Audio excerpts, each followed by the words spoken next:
Every conclave gets described as an election, and technically it is one. But if you're picturing ballot boxes, campaign speeches, or exit polls, forget all of that. This is one of the strangest, most tightly controlled voting processes still practiced anywhere in the world. There's no campaigning. There are no declared candidates. Technically, any baptized Catholic man could be elected, though in centuries of practice it's always been a cardinal. There's no debate stage, no public promises, and no ballots cast by ordinary Catholics anywhere on earth. The entire decision comes down to somewhere between roughly 70 and 135 men, sequestered in one room, voting by hand on paper in near total silence. In this video, we're going deep into exactly how that vote actually works, the ballot design, the counting process, the majority rule, and what happens when things don't go smoothly. Welcome to Pope Pulse, let's get into it. Let's start with the physical ballot, because its design isn't accidental. Every element exists to prevent fraud or coercion. Each ballot is a simple rectangular card. At the top, printed in Latin, are the words Elego in Summum Pontificem, I elect as Supreme Pontiff. Below that line, each cardinal elector writes a single name by hand, in disguised handwriting where possible, specifically to protect the secrecy of the vote. Once written, the cardinal folds the ballot twice, then walks, in strict order of seniority, to the altar at the front of the Sistine Chapel, where a large chalice sits covered with a paten, a flat plate. He holds his folded ballot up so it's visible, recites a set oath aloud, swearing that he is voting for the person he genuinely believes should be elected before God, then places the ballot on the paten, tips it into the chalice below, and returns to his seat. This isn't a quiet drop-in-a-box moment. Every single cardinal does this individually, aloud, in front of everyone else in the room. There's no anonymity in the walk, only in the handwriting. It's a system built around personal accountability layered on top of secrecy, which is a fairly unusual combination for any voting process. Once every elector has voted, counting begins, and this part is done with almost theatrical precision, again by design. 3 cardinals are randomly selected before voting begins to serve as scrutineers, the official counters.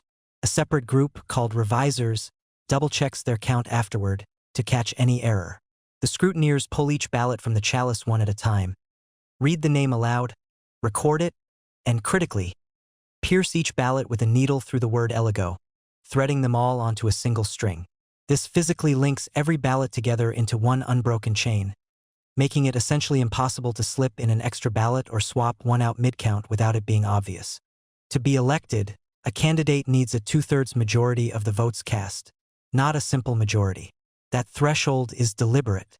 It's designed to prevent a pope being elected by a narrow, potentially divided faction of the College of Cardinals, and to push electors toward genuine consensus rather than a bare majority win. If nobody reaches 2/3, all the ballots, plus any notes cardinals may have used, are burned in a small cast-iron stove inside the chapel, mixed with a chemical cartridge that produces black smoke through the chimney above. That's fumata nera. Voting simply continues.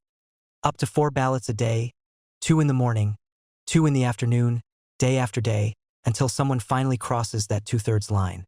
Historically, this has occasionally taken a long time, but modern conclaves have generally moved fast. Many resolve within just 2 to 4 days. The 2013 conclave that elected Pope Francis took only 2 days and 5 ballots total. Compare that to some medieval conclaves that stretched on for months, or in one extreme case in the 13th century, nearly 3 years, and you start to see just how much this process has been tightened and streamlined since then. When a candidate finally reaches 2/3 support, there's actually one more formal step before anything is announced. The Dean of the College of Cardinals, or, if he's not a cardinal elector himself, the senior cardinal bishop present, approaches the newly elected man and asks him a single, direct question in Latin. Acceptus electionem canonis de te factum in summum pontificem? Do you accept your canonical election as supreme pontiff?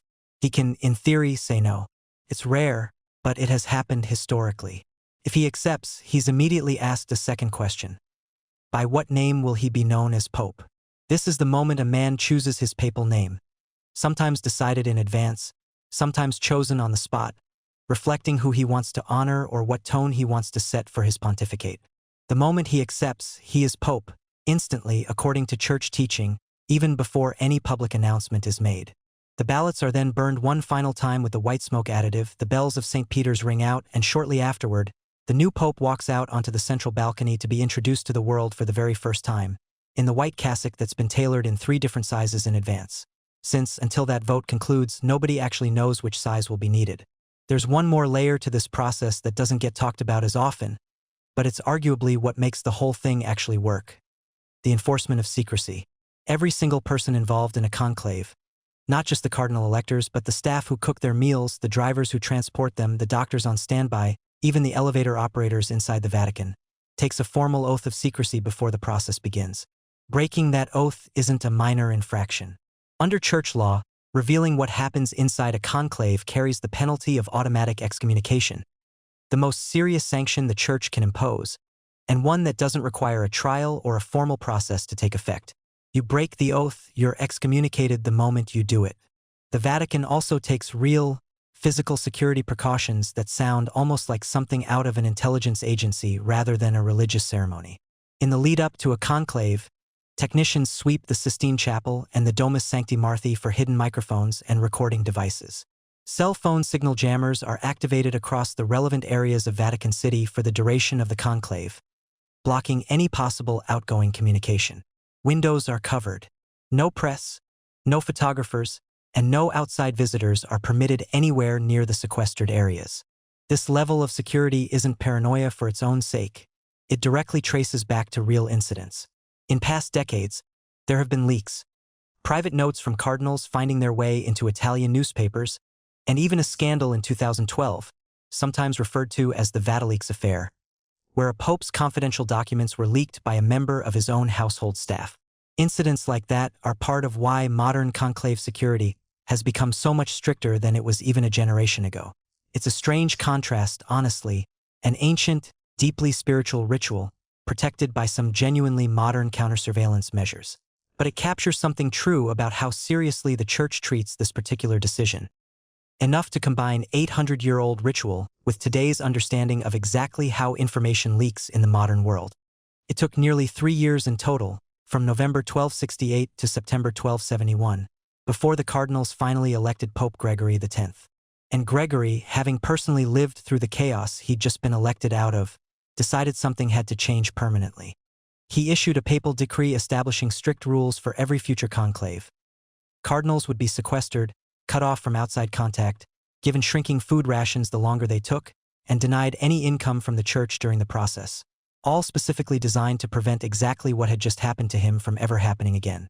That decree, refined and adjusted over the centuries that followed, is the direct ancestor of the conclave process still used today. The secrecy, the sequestration, the pressure to reach a decision efficiently. None of it is arbitrary tradition for tradition's sake. It exists because one time the system completely broke down, and an entire town had to remove a roof to fix it. Read the name aloud, record it, and critically, pierce each ballot with a needle through the word eligo, threading them all onto a single string. This physically links every ballot together into one unbroken chain. That's the real mechanics behind how a new pope gets chosen. Not a campaign, not a public vote, but a centuries-old system built entirely around consensus, accountability, and secrecy, all happening in one room beneath Michelangelo's ceiling. If you missed the first video in this series covering what happens before the conclave even begins, check that one out next. Subscribe for the rest of the series, and let me know in the comments, which part of this process did you find most surprising?